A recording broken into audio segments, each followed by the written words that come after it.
Innal hamdalillah usalli wa usallimu ala Rasulillah Muhammad ibn Abdillah wa ala alihi wa ashabihi wa man wala. Asyhadu an la ilaha illallah wahdahu rabbi la syarika lah wa asyhadu anna Muhammadan abduhu wa rasuluh. Qala Allah ta'ala fi kitabihil karim, يا أيها الذين آمنوا اتقوا الله حق تقاته ولا تموتن إلا وأنتم مسلمون.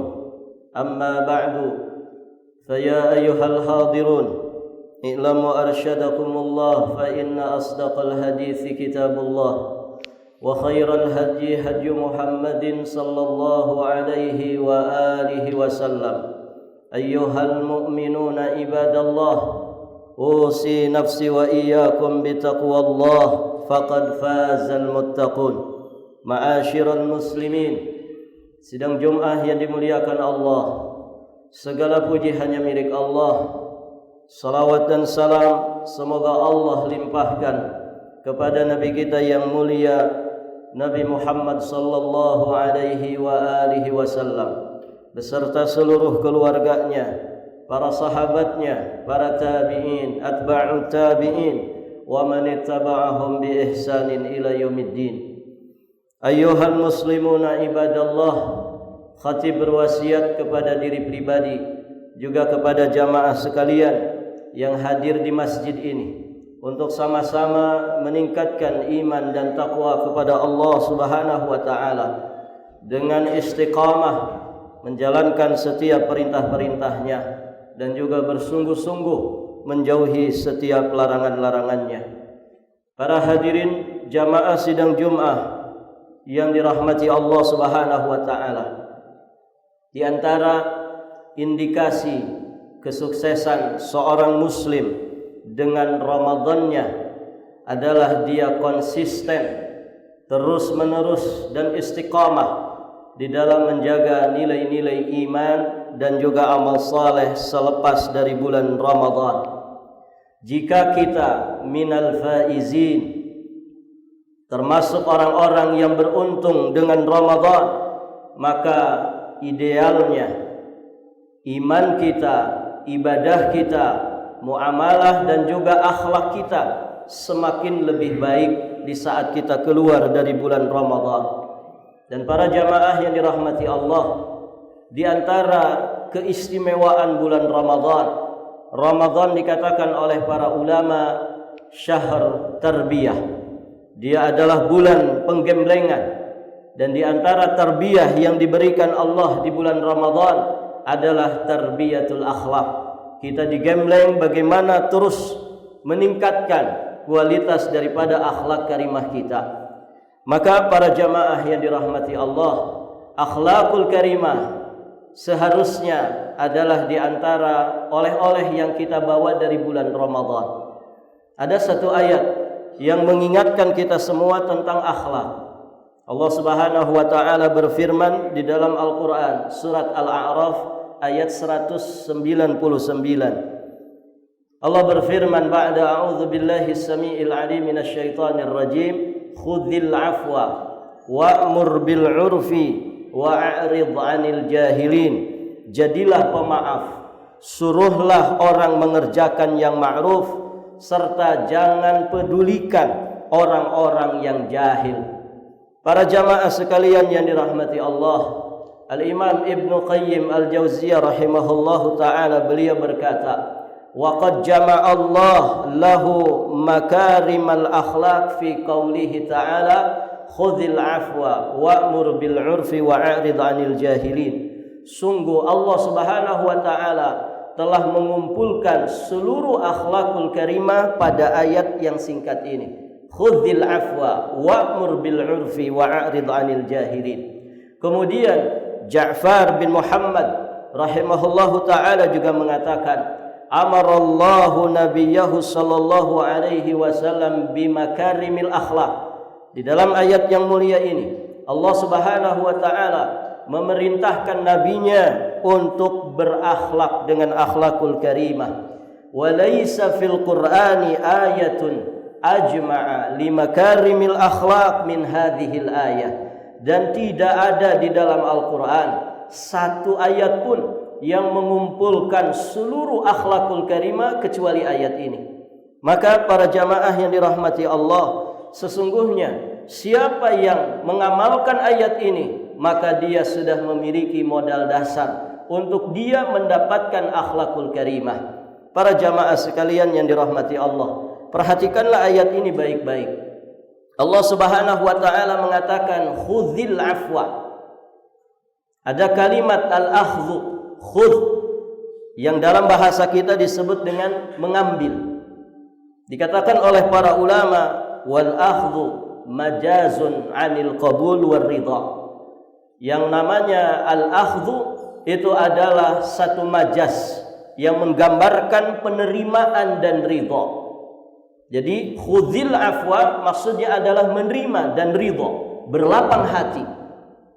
Adapun al-afwa, di antara penjelasan para mufassir, yang dimaksud dengan al-afu yakni irda minan nas bima tayassara min a'malihim. Ridhalah, lapangkan hati kita dari segala perbuatan manusia. Amal-amal yang Allah mudahkan untuk manusia, wa ma'ata minhum, dan apa yang datang dari manusia untuk kita, maka kita ridhoi. Wa tasahhala min ghairi kulfatin, kemudian kita bersikap ringan tanpa memaksa-maksakan mereka. Wala tatlub minhum al-juhda, kita tidak menuntut mereka itu untuk maksimal dengan sesuatu yang memberatkan mereka, hatta la yanfiru, sehingga mereka itu tidak berlari ya dari sekitar kita. Artinya para jamaah yang dirahmati Allah, di sini dijelaskan oleh sebagian ulama yang dimaksud dengan al-afu adalah kita menerima, kita ridha, kita berlapang hati dengan tingkatan akhlak manusia yang berbeda-beda. Jangan paksa mereka untuk seperti diri kita. Jangan paksa mereka untuk kemudian melakukan yang paling ideal, yang membuat kita nyaman. Tapi sebaliknya, nyamankan diri kita dengan segala kondisi manusia yang akhlak mereka, karakter mereka berbeda-beda. Karena sesungguhnya para jamaah yang dirahmati Allah, selama kita bergaul dengan manusia, selama itu pula kita akan mendapatkan beragam macam kekurangan pada manusia. Sehebat apapun keimanan dan ketakwaan mereka, manusia adalah tempat salah dan lupa. Kita bergaul bukan dengan malaikat, kita bergaul dengan manusia yang tingkatan akhlak mereka berbeda-beda. Maka nyamankan diri kita dengan tingkatan akhlak manusia. Jangan paksa mereka untuk kemudian bagaimana mereka supaya terus memberikan kenyamanan kepada kita, tapi nyamankan diri ini ya dengan karakter manusia yang berbeda-beda. Nah, ini yang dimaksud dengan khudzil afwa. Kemudian para jamaah yang dirahmati Allah, di antara jima' al-akhlaq al-karimah adalah wa'mur bil urfi. Kita perintahkan yang baik-baik.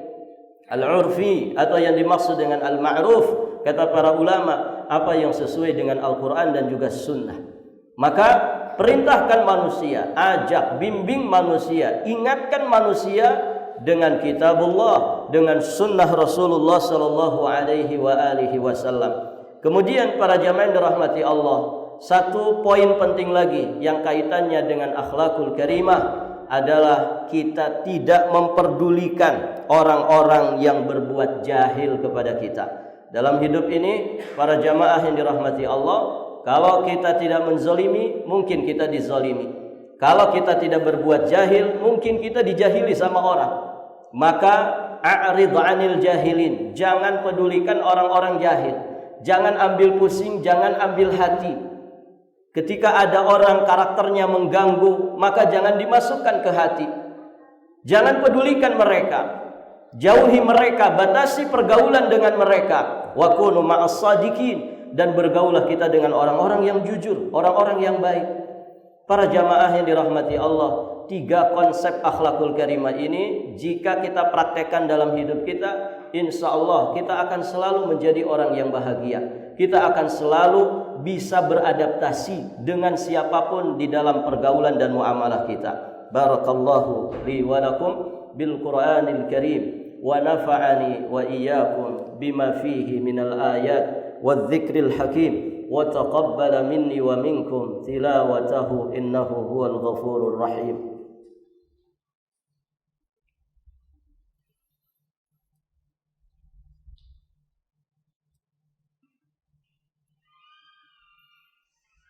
Alhamdulillahi wa kafa wa salamun ala ibadihi alladhina istafa. Ashhadu an la ilaha illallah wahdahu rabbi la syarika lah wa ashhadu anna Muhammadan abduhu wa rasuluhu alladhi la nabiyya ba'dah, amma ba'd. Ayyuhal muslimuna ibadallah, seorang mukmin dia akan selalu berusaha untuk terus memperbaiki akhlaknya. Akhlak itu ada yang bawaan, tabiat yang Allah berikan kepada kita, bawaan lahir kita. Karena siapapun manusia pasti pada dirinya ada potensi kebaikannya, juga ada potensi keburukan dan kekurangannya. Akhlak itu para jamaah yang dirahmati Allah, ada yang Allah berikan secara jibillah, bawaan daripada lahir. Kemudian para jamaah yang dirahmati Allah, kekurangan yang ada pada diri kita sebagai makhluk Allah yang dhaif, sebagai manusia, maka itu ditutupi ya dengan cara kita berusaha memperbaikinya. Kalau kita tipikal orang yang kurang penyabar, maka berusahalah untuk menjadi orang yang penyabar. Kalau kita tipikal orang yang malas, maka berusahalah untuk kita mengikis kemalasan kita ini, meminimalisir kemalasan kita.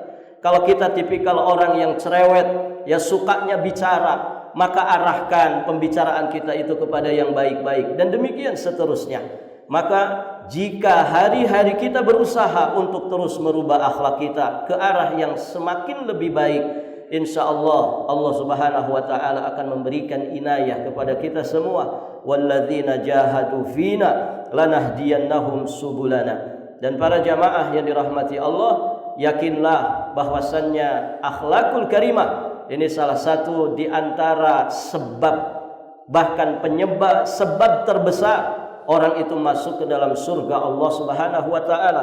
Ketika Nabi ditanya tentang apa yang paling banyak memasukkan manusia ke dalam surga Allah, maka Nabi menjawab, taqwallah wa husnul khuluq. Takwa kepada Allah dan akhlak yang baik. Orang yang berakhlakul karimah, para jamaah yang dirahmati Allah, yang menjadi inti dari diutusnya para nabi dan rasul, maka mereka akan punya derajat yang tinggi di sisi Allah Subhanahu wa ta'ala. Orang yang paling sempurna imannya, orang yang paling hebat imannya, orang yang paling dekat tempat duduknya nanti di akhirat bersama Rasulullah sallallahu alaihi wasallam, orang yang paling berat timbangan amal kebaikannya adalah mereka orang-orang yang berakhlakul karimah. Maka kita memohon kepada Allah, semoga di antara oleh-oleh yang kita dapatkan dari bulan Ramadan, akhlak kita semakin baik menghadapi istri, menghadapi anak-anak, menghadapi jamaah pengajian, menghadapi teman, menghadapi keluarga, menghadapi siapapun dalam muamalah kehidupan kita di dunia ini. Kita akan menjadi orang yang luas, kita akan menjadi orang yang fleksibel dan selalu menebarkan kebaikan untuk manusia. Innallaha wa malaikatahu yusholluna 'alan nabi ya ayyuhalladzina amanu shallu 'alaihi wa sallimu taslima. Allahumma shalli 'ala Muhammad wa 'ala ali Muhammad kama shallaita 'ala Ibrahim wa 'ala ali Ibrahim innaka Hamidum Majid. Allahumma barik 'ala Muhammad wa 'ala ali Muhammad kama barakta 'ala Ibrahim wa 'ala ali Ibrahim innaka Hamidum Majid. Allahumma ighfir lil muslimin wal muslimat والمؤمنين والمؤمنات الأحياء منهم والأموات إنك سميع قريب مجيب الدعوات يا قاضي الحاجات. اللهم إنا نعوذ بك من منكرات الأخلاق والأعمال والأهواء. ربنا تقبل منا إنك أنت السميع العليم وتب علينا إنك أنت التواب الرحيم. اللهم ربنا آتنا في الدنيا حسنة وفي الآخرة حسنة وقنا عذاب النار. سبحان ربك رب العزة عما يصفون والسلام على المرسلين والحمد لله رب العالمين.